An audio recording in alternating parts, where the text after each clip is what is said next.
अस्सलाम वालेकुम दोस्तों, मेरा नाम मुनीब अंजुम है और इस वक्त हम फेसबुक पर लाइव हैं। जैसा कि आपको मालूम है कि हम हर रोज़ फेसबुक पर 3 से 4 लाइव सेशंस को कंडक्ट करते हैं और उसमें हम इनवाइट करते हैं अमेजिंग गेस्ट को, अमेजिंग पर्सनैलिटीज़ को जो अपने प्रोफेशन में एक्सपर्ट होते हैं, अपनी फील्ड में एक्सपर्ट होते हैं। तो उनके लाइफ जर्नी से और उनके बारे में हम जानते हैं, उनके वर्क के बारे में जानते हैं। तो आज भी हमारे साथ बहुत ही अमेजिंग गेस्ट मौजूद हैं जिन्होंने हमें बहावलपुर से लाइव जॉइन किया है। तो आइए इनको अपनी शो पर वेलकम करते हैं और इनके बारे में जानते हैं। अस्सलाम वालेकुम मैम। वालेकुम अस्सलाम। Thank you so much thank you ma'am कि सो आपने मच। टाइम निकाला। जी, आपका भी वेलकम। बहुत शुक्रिया। तो मैम फर्स्ट ऑफ ऑल हमारे देखने वालों को अपने बारे में बताइएगा। जी, मेरा नाम डॉक्टर गुलाम ज़ैनब है और बेसिकली मैं बिलॉन्ग करती हूँ सरगोदा से। वहीं पे मेरी जो इब्तदाई तालीम है मैट्रिक तक वहाँ पे और एफएससी वहाँ से करने के बाद यहाँ कायद-ए-आज़म मेडिकल कॉलेज भागलपुर से मैंने ग्रेजुएशन की, एमबीबीएस किया 2009-10 में और उसके बाद गायनी में हाउस जॉब हमारा 1 साल का होता है 6 मंथ वो करने के बाद मैंने गायनी ही में स्पेशलाइज़ेशन की, जिसे हम एफसीपीएस कहते हैं और गायनी बेसिकली रिलेटेड है फीमेल हेल्थ से और फीमेल से रिलेटेड सब इश्यूज़ को हम लोग डील करते हैं। अब पिछले 10 साल से मैं गायनी की ही फील्ड में काम कर रही हूँ, गवर्नमेंट सेटअप में भी और प्राइवेट में भी क्लिनिक कर रही हूँ और इमरजेंसीज़ और उसके अलावा इलेक्टिव सर्जरीज़ भी हम लोग करते हैं, अल्ट्रासाउंड भी करते हैं और डिफरेंट प्रोसीजर्स करते हैं। तो अल्हम्दुलिल्लाह जितनी आसानी से मैंने ये बताया है, इतनी आसानी से ये हुआ नहीं है। इसमें काफ़ी हार्डशिप्स देखी मैंने। जी। तो माशाल्लाह बहुत अच्छा लगा आपके बारे में जान के, गायनी के रिलेटेड आपने बताया, तो इससे भी हम बातचीत करते हैं इस पे। तो मैम अपनी लाइफ जर्नी बताइएगा। जैसे कि आपने कहा कि मैंने इतनी इजीली इसको आपको बताया अपने बारे में, लेकिन इतना आसान मैंने इसको अचीव नहीं किया। तो इस हवाले से बताइएगा कि अपनी लाइफ जर्नी हमारे साथ बेसिकली शेयर करिएगा। कैसे आप यहाँ तक पहुँची इस स्टेज पे, क्या-क्या डिफ़िकल्टीज़ का सामना करना पड़ा, क्या हर्डल्स आई, किस तरह से उसको आपने फेस किया और आगे बढ़ती रहीं? थोड़ी-सी अपनी लाइफ जर्नी हमारे साथ शेयर करिएगा। सबसे पहले तो ये है कि जैसा कि हमारे यहाँ लोगों को ये लगता है कि शायद जो बच्चे गवर्नमेंट स्कूल में पढ़ते हैं या टाट स्कूल में पढ़ते हैं, उनको उनके लिए कोई फ्यूचर नहीं है। तो सबसे पहले तो मुझे इस बात पे फ़ख्र है कि अल्लाह का शुक्र है मैं टाट स्कूल में पढ़ी, गवर्नमेंट स्कूल में मैट्रिक तक धक्के खाए हैं और खूब खाए हैं और कभी भी ये फ़िक्र नहीं हुई थी कि जी बाकी लोग तो प्राइवेट स्कूलों में पढ़ रहे हैं तो शायद हम कुछ नहीं बन सकेंगे। शुरू से जो है वो मोराल बहुत हाई था मेरा और इस मोटिवेशन के पीछे मेरे पेरेंट्स का बहुत बड़ा हाथ है, पहली बात। दूसरे टीचर्स, हमारे टीचर्स जो थे हमेशा हमेशा जो अच्छे स्टूडेंट्स जो पढ़ने वाले बच्चे हैं उनको इतना एनकरेज करते थे कि आप सोच भी नहीं सकते। तो ये 2 जो फैक्टर्स हैं ना, ये बहुत क्रूशियल होते हैं आपकी इनिशियल लाइफ में, आपको आगे बूस्ट करने में, आपका एक फ्यूचर बनाने में।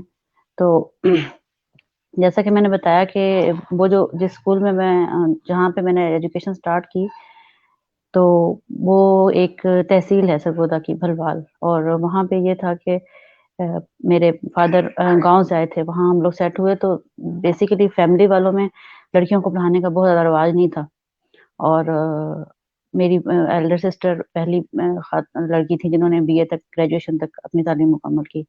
तो मेरे फादर ने हम सब बहन-भाइयों को पढ़ाया, ये स्टेप लिया क्योंकि वो खुद पढ़े-लिखे थे और हमारे ख़ानदान में यही कहा जाता था कि लड़कियों को पढ़ा-लिखा कर क्या करना है? इन्होंने तो हांडी-रोटी, चूल्हा-चूल्हा ही करना है, तो कोई ज़रूरत नहीं इनको पढ़ाने की। लेकिन ये जो कॉन्सेप्ट था ना, इसको चेंज करने में बहुत बड़ा हाथ था मेरे पेरेंट्स का क्योंकि और ख़ास तौर पे जब आप उस ज़माने में को-एजुकेशन और हॉस्टल में लड़कियों को भेजने के बारे में बहुत ज़्यादा शुकूक-शुबहात थे। मेरे पेरेंट्स को ये कहा गया कि देखें जी लड़की ख़राब हो जाएगी, हॉस्टल जाएगी तो और को-एजुकेशन में लड़कों के साथ पढ़ेगी तो पता नहीं क्या हो जाएगा, खानदान की इज़्ज़त को बट्टा लग जाएगा, ये वो फलाँ। तो इस बारे में बहुत ज़्यादा शुकूक-शुबहात थे। ये जब मैंने एफएससी में को-एजुकेशन में मतलब मेरा एडमिशन हुआ कॉलेज में, तो बहुत सख्ती से मुझे ये हिदायत की गई कि जी आप ख़्याल रखना इस चीज़ का, खानदान की इज़्ज़त का, सब कुछ। तो मुझे याद है एक बात मुझे मेरी अम्मी की बहुत अच्छी लगी थी कि बेटा अगर आप एक एग्ज़ाम्पल कायम करने जा रही हूँ अपने ख़ानदान में। तो अगर इस एग्ज़ाम्पल में थोड़ी-सी भी टेढ़-मेढ़ हो गई, तो आपके पीछे जी, आपके जो ख़ानदान है, उसकी कोई लड़की भी फिर इसका मतलब है वो आपकी एग्ज़ाम्पल अगर अच्छी होगी तो लड़कियाँ आगे जाएँगी पढ़ने के लिए और अगर आपके एग्ज़ाम्पल में थोड़ा-सा भी इश्यू आता है, तो आप ये सोच लें कि फिर ख़ानदान की कोई लड़की किसी लड़की के माँ-बाप उसको हॉस्टल में नहीं भेजेंगे, उसको को-एजुकेशन में पढ़ने के लिए नहीं भेजेंगे। तो आपने एक अच्छी एग्ज़ाम्पल सेट करनी है और ये बात मेरे दिल पे इसलिए लिखी हुई थी, जब मैं भावलपुर आई, मैंने अपने घर के अलावा कोई दूसरा शहर नहीं देखा हुआ था, सिर्फ़ पढ़ाई की थी। तो जब मैं पहली बार भावलपुर आई और यहाँ आके मैंने एमबीबीएस स्टार्ट किया, तो मेरे ज़हन में ये बात हमेशा रहती थी कि ये जो है ना मैंने एक एग्ज़ाम्पल सेट करनी है, ताकि मेरे पीछे आने वाली जितनी भी बच्चियाँ हैं मेरे ख़ानदान की, उनको कोई ये ना रोके-टोके ना कोई ये ना कहे कि तुमसे पहले गई थी और उसने क्या चाँद चढ़ाए या उसने क्या जिस तरह लोग हमारे माशरे में करते हैं बातें, आपको भी अच्छी तरह पता होगा। तो जी, जी, वो बिल्कुल। ये चीज़ें बहुत ज़्यादा हैं और इवन अक्सर मेरे जो है ना ये चीज़ें हर हर लड़की को फ़ेस करनी पड़ती हैं, जो बेसिकली देहात से बिलॉन्ग करती है या थोड़ा-सा उसका बैकग्राउंड इस तरह का होता है। तो ये चीज़ें इन चीज़ों के अलावा फाइनेंशियल इश्यूज़ जैसा कि आपको पता है कि गवर्नमेंट स्कूल में मैट्रिक तक तो कोई वो बहुत ज़्यादा आपको बॉदर नहीं करते, परेशानी नहीं होती, लेकिन आगे-आगे जैसे आप जाते हैं तो वो दूसरे इश्यूज़ भी साथ आ जाते हैं। तो मैंने स्कॉलरशिप पे पढ़ा अल्हम्दुलिल्लाह और यहाँ पे मैं एफएससी में भी स्कॉलरशिप मिला और इधर कायदा मेडिकल कॉलेज में भी और कभी इस तरह से फ़ील नहीं हुआ था कि जी अब मैं जब 8th क्लास में थी हाँ 8th क्लास में थी जब मेरे फादर की डेथ हुई, तो ये भी एक इश्यू था मेरी मदर के लिए कि ख़ानदान और बाकी लोग ये कहते थे कि आप सिंगल मदर हैं, आप इतना अफ़ोर्ड भी नहीं कर सकेंगी और कहाँ भेज रही हैं बच्चे को, इस तरह की बातें। तो अल्हम्दुलिल्लाह सारी हर्डल्स को मैंने अकेले अबूर नहीं किया। इसमें मेरे पेरेंट्स का, मेरा भाई, बड़ा भाई, मेरी बड़ी बहनें, मेरी मदर इन सब का बहुत-बहुत इनकी सपोर्ट थी और कुछ मेरे जो कज़िन्स थे जो पढ़े-लिखे हैं, उन्होंने बहुत सपोर्ट किया और जब जब भी आप एक जर्नी के लिए आपकी जो लाइफ़ जर्नी होती है उसमें जितनी भी अचीवमेंट्स आप लेते हैं, वो उसमें आपका सिंगल हैंड नहीं होता, उसमें बहुत से लोगों की इन्वॉल्वमेंट होती है और अल्लाह ताला का ख़ास करम होता है। आपको पता भी नहीं होता मेरा काम तो था सिर्फ़ मेहनत करना और वो मैं डट के करती थी। 24 आवर में सिवाय पढ़ाई के मुझे कोई काम नहीं होता था क्योंकि बस मेरा ये एक टारगेट था कि मैंने इसको कंप्लीट करना है और डॉक्टर बनना है। तो रास्ते में जितनी मुश्किलात आई वो इस हौसले पे अबूर होती चली गईं कि जैसे बच्चों को हम लोग कहते हैं ना कि बेटा क्लास का होमवर्क कर लो, आपको टॉफ़ी मिलेगी। तो मेरी जी, मेरी मेरी मदर भी मुझे हमेशा ये कहती थी कि बेटा एक दफ़ा आप पढ़ लो, जब आप कुछ बन जाओगी तो जैसे मर्ज़ी रहना, जो मर्ज़ी करना, आपको कोई मना नहीं होगा। एक दफ़ा आप अपना जो है ना इसको कंप्लीट कर लो। तो मेरे ज़हन में भी यही ख़्वाब थे कि इंशाअल्लाह मैं एक दफ़ा ये कंप्लीट कर लूँ, मैं अपनी पढ़ाई पूरी कर लूँ। बाकी सारी चीज़ें साथ-साथ होती चली जाएँगी और अल्लाह का शुक्र है कि ऐसा नहीं हुआ कि मेरा कोई ख़्वाब पूरा ना हुआ हो। जब मैंने इस डॉक्टर बनने के लिए कोई ऐसी कुर्बानी दी हो जो मेरे लिए बहुत बोझ हो। तो टाइम के साथ वाक़ई ऐसा है कि आपको नज़र आ जाता है कि वाक़ई आप जो जिस काम के लिए मेहनत करते हो, अल्लाह ताला उसके लिए रास्ते बनाता चला जाता है। इवन जब मेरा एमबीबीएस के बाद पब्लिक सर्विस कमीशन का एग्ज़ाम बहुत टफ़ होता है और हम वहाँ पे एज़ अ डब्ल्यूएमओ सेलेक्ट होने के लिए परमानेंट रेगुलर सीट के लिए, तो मुझे याद है वहाँ पे लोग इतना पढ़-पढ़ के जाते हैं और जब मैं गई थी तो मतलब मुझे इतना रश देख के और इतने कैंडिडेट्स देख के मुझे लग रहा था कि मैं तो जूनियर मोस्ट हूँ, अभी रिसेंटली मेरा मतलब ग्रेजुएशन कंप्लीट किया है और जहाँ इतने सीनियर लोग आए हुए हैं इंटरव्यू देने, तो और मैं लास्ट थी जो इंटरव्यू देने गई 2 पौने 2 बजे के करीब। वो लोग मतलब उन्होंने मुझसे पूछा पैनल ने कि आप लास्ट हैं? मैंने कहा जी और इंटरव्यू देने के बाद जब मैं बाहर आई तो जो जो वो लोग थे वहाँ पे बातें करने वाले वो सब यही कह रहे थे कि नहीं फलाने के इतनी सिफ़ारिश है, फलाने को रख लेंगे, फलाने की वहाँ की इतनी बड़ी सिफ़ारिश है उसको रख लेंगे। मुझे समझ नहीं आई, मैंने कहा अगर सिफ़ारिश ही इन्होंने सबको रखना था, तो फिर इंटरव्यू किस लिए लिया है? बहरहाल मैं घर आ गई और अल्हम्दुलिल्लाह चंद दिनों बाद जब रिज़ल्ट आया, तो मेरी सिलेक्शन हो चुकी थी और अल्लाह ताला गवाह है कि सिवाय अल्लाह की ज़ात के कोई सिफ़ारिश नहीं थी। कोई बहुत तगड़ी सिफ़ारिश या कोई रिश्वत या कोई तो मुझे उस दिन इस बात पे यकीन हो गया कि जो आप जब आप अल्लाह के हवाले हर चीज़ कर देते हैं, अपना सब कुछ, तो वो आपको तन्हा नहीं छोड़ता। वो आपको लावारिस नहीं छोड़ता, वो आपका हाथ थाम लेता है। बात सारी आपकी नीयत की है और आपकी मेहनत की है, जो हम कर सकते हैं।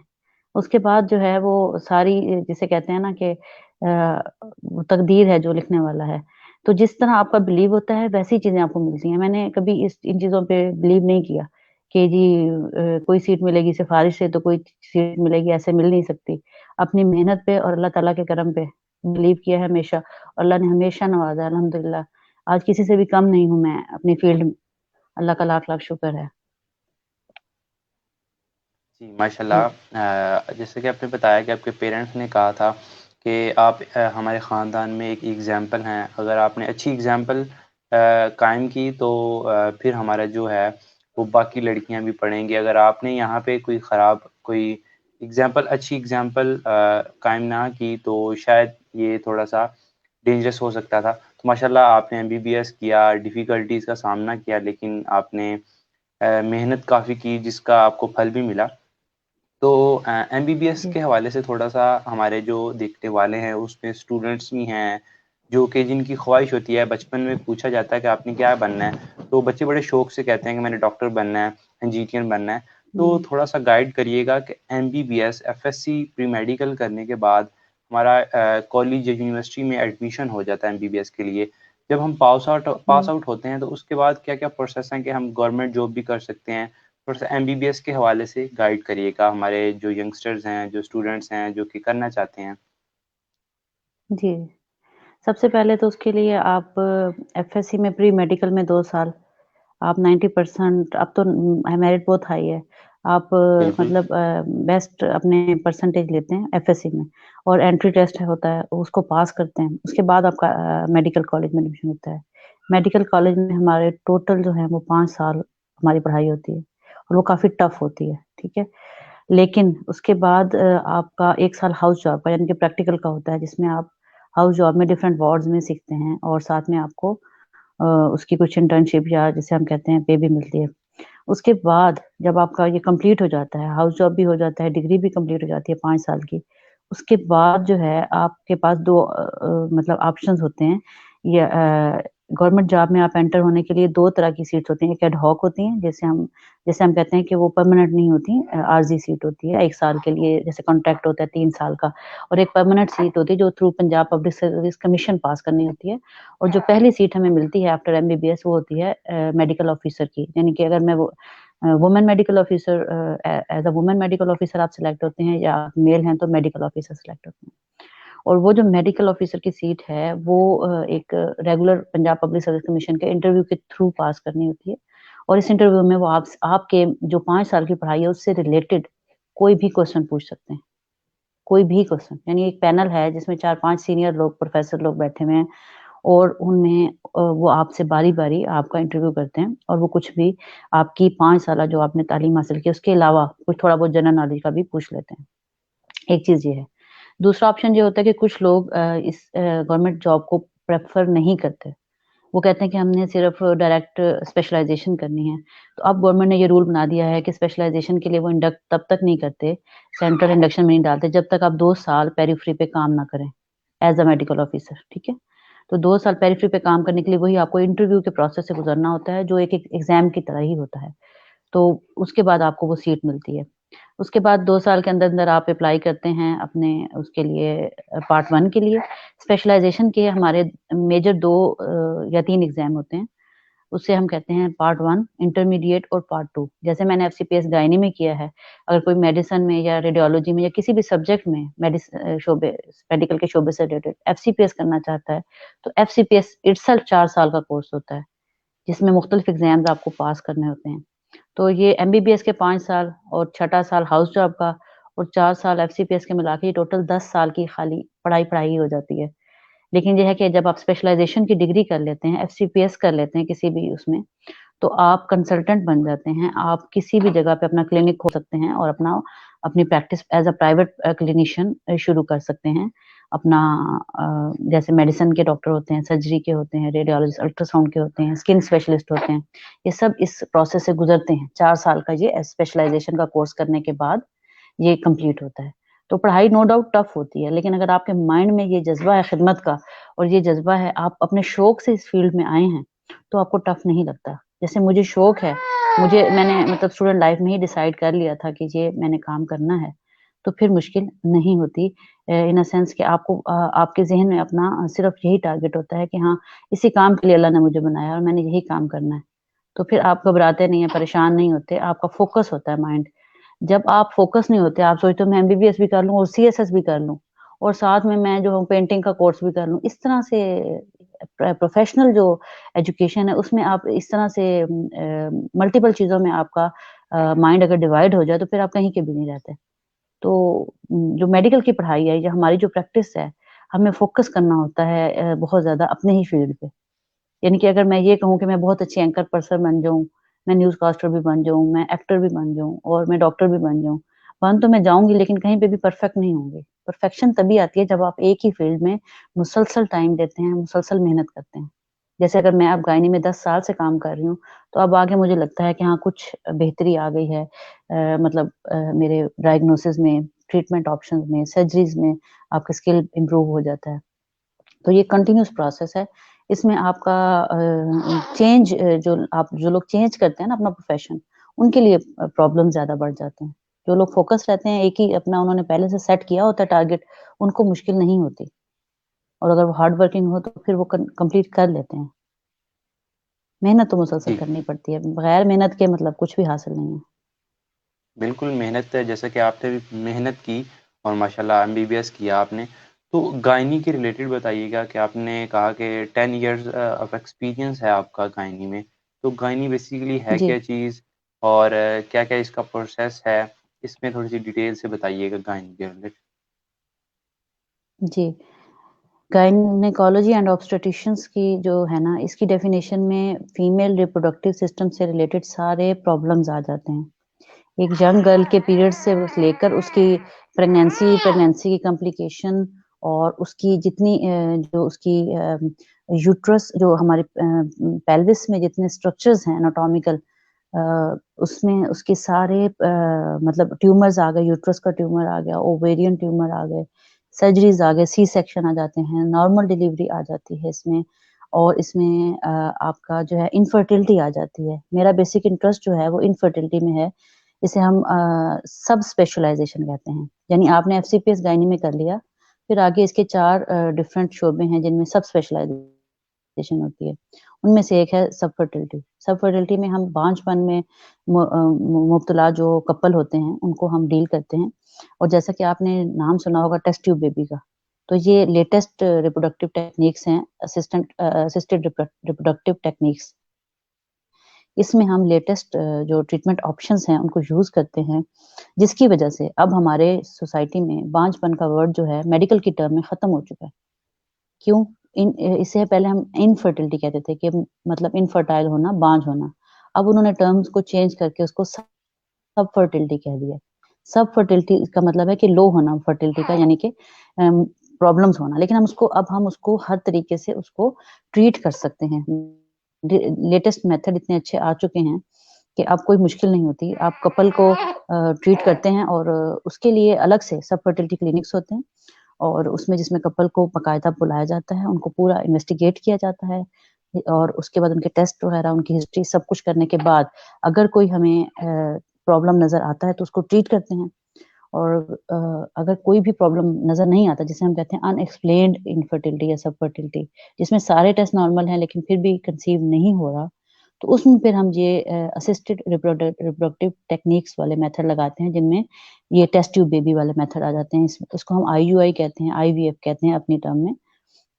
थोड़ा ये एक्सपेंसिव तो हो जाता है लेकिन उन लोगों के लिए एक होप है जिनके बच्चे नहीं होते।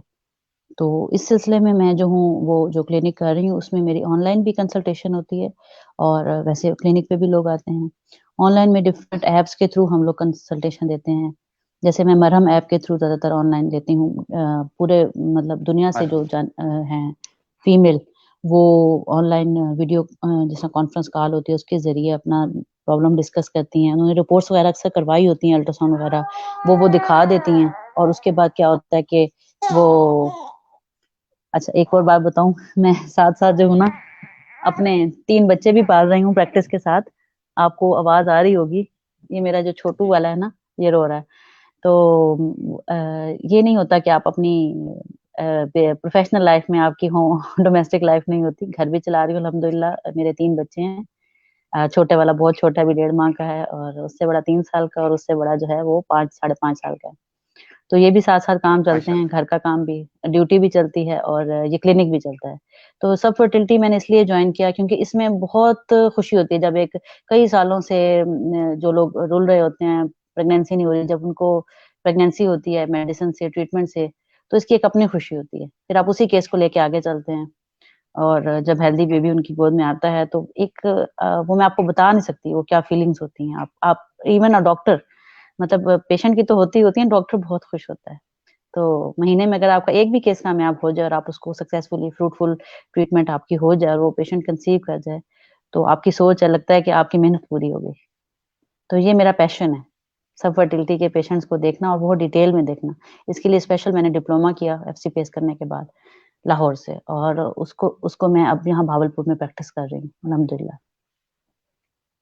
माशाल्लाह आपने एमबीबीएस भी किया, हाउस जॉब भी की और 4 साल आपने एफपीएस पे भी लगाया और फिर आपने डिप्लोमा भी किया। माशाल्लाह आप तो एक एग्ज़ाम्पल हैं हमारी जो यंगस्टर्स लड़कियां हैं जो कि जैसे कि आपके ख़ानदान में था कि लड़कियों को पढ़ाया नहीं जाता था लेकिन आपने बस किस्मत आपकी कि आपने पढ़ा और माशाल्लाह आप कामयाब हुई। तो आप तो एग्ज़ाम्पल हैं, तो क्या मैसेज देना चाहती हैं आप और क्या बात और जो मैंने आपसे नहीं पूछी आप बताना चाहती हैं तो प्लीज़ शेयर करिएगा लास्ट पे। मैसेज मैं ये देना चाहती हूँ कि जिस तरह मैंने आपको बताया कि मैं एग्ज़ाम्पल हूँ, तो मैं सिर्फ़ अपने ख़ानदान के लिए एग्ज़ाम्पल नहीं बनना चाहती।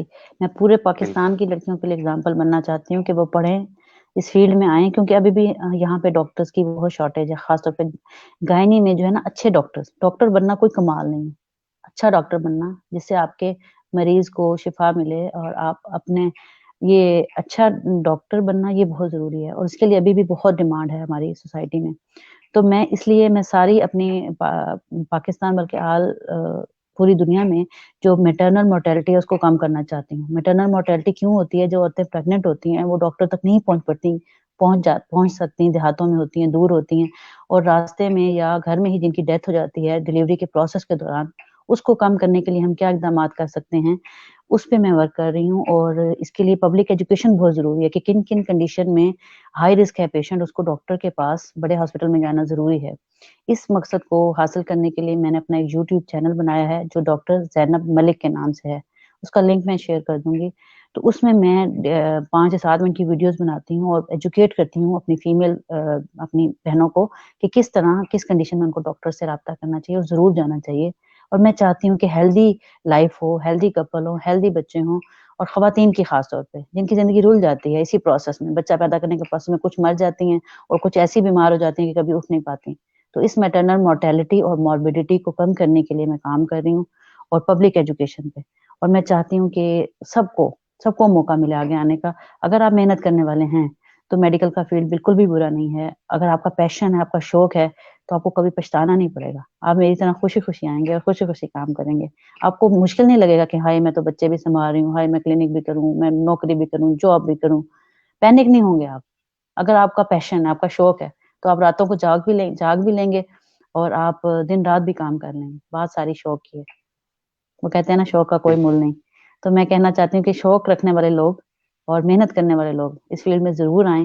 ख़ास तौर पे जो हमारी फीमेल पॉपुलेशन है, हमारी बहनें हैं, वो ज़रूर सोचें इस बारे में। उसको प्रैक्टिस करें। बहुत सी लड़कियाँ एमबीबीएस करके घर बैठ जाती हैं। घर अब तो घर बैठ के भी आप ऑनलाइन कंसल्टेशन दे सकते हैं। चलें आप क्लिनिक नहीं करना चाहते, तो दुनिया बहुत चेंज हो चुकी है। तो मेरा मेरा सबको यही मैसेज है कि आप प्लीज़ अपने जिसका जो नॉलेज है उसको यूज़ करें और उसको सामने लाएँ और दूसरों को फ़ायदा पहुँचाएँ। अल्लाह ताला आपका फ़ायदा करेगा, उसके बदले में। बिल्कुल, तो बहुत अच्छा लगा आपसे मिलके, आपसे बातचीत की, आपके बारे में जाना, एमबीबीएस के हवाले से जाना, जो लोग करना चाहते हैं, जो बच्चे, जो लड़कियाँ, जो लड़के करना चाहते हैं और उनको शौक होता है। बचपन में जैसा मैंने आपको कहा कि पूछा जाता है बच्चों से क्या बनना है, तो वो जी। बड़े शौक से कहते हैं। तो आज आपने थोड़ी-सी लाइफ़ बताई, एमबीबीएस जो डॉक्टर है उसकी क्या लाइफ़ होती है और कितने साल हमें जो है वो लगते हैं और कितनी मेहनत करनी पड़ती है। तो बहुत अच्छा लगा आपसे मिल के, आपसे बातचीत की। तो अपने यूट्यूब चैनल का लिंक दे दीजिएगा, वो हम डिस्क्रिप्शन में डाल देंगे। अगर कोई किसी को हेल्प चाहिए तो वो आपसे फेसबुक पे कॉन्टैक्ट कर सकते हैं। Thank you so much. बहुत-बहुत शुक्रिया। अल्लाह थैंक यू सो हाफ़िज़। मच। आपने मुझे बुलाया और मौका दिया। बहुत शुक्रिया। अल्लाह हाफ़िज़। अल्लाह हाफिज़। आपका भी बहुत-बहुत शुक्रिया कि आपने टाइम निकाला और कुछ बातचीत करने के लिए, अपना नॉलेज शेयर करने के लिए यहाँ पे आईं। Thank you so much. Okay, अल्लाह हाफिज़।